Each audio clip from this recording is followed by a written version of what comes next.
Je suis Benjamin Garel, je suis le directeur du Paris-Saclay Cancer Cluster, qui est une fondation à but non lucratif qui aide en fait les startups à innover en oncologie. Alors pourquoi on aide les startups à innover en oncologie? Parce que 4 molécules sur 5 qui sortent en oncologie pour soigner les patients sont nées dans des startups.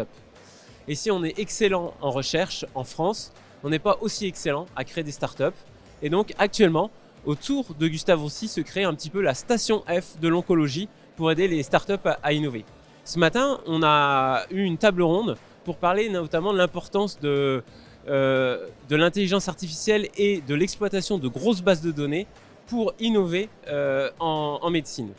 Ce qu'on a vu, c'est que ces bases de données, d'abord, elles n'étaient pas forcément facilement exploitables et qu'il fallait travailler avec les hôpitaux, ce qui est d'ailleurs un des objectifs du PSCC, que les patients, souvent on se dit qu'ils sont réticents à donner leurs données, et ça, la patiente l'a bien exprimé qu'en fait, les pharma, c'était aussi celles qui sauvaient les patients, et que quand les patients voyaient ça, ils étaient très intéressés à ce que leurs données puissent être exploitées pour que les pharma puissent innover.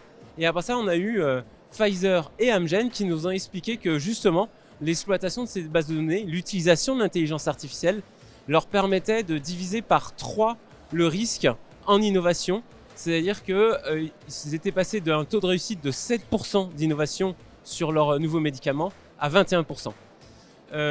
Et donc globalement, c'était l'intérêt de travailler tous, patients, industriels et puis nous, fondation intermédiaire entre les startups et le milieu académique pour innover au bénéfice des patients.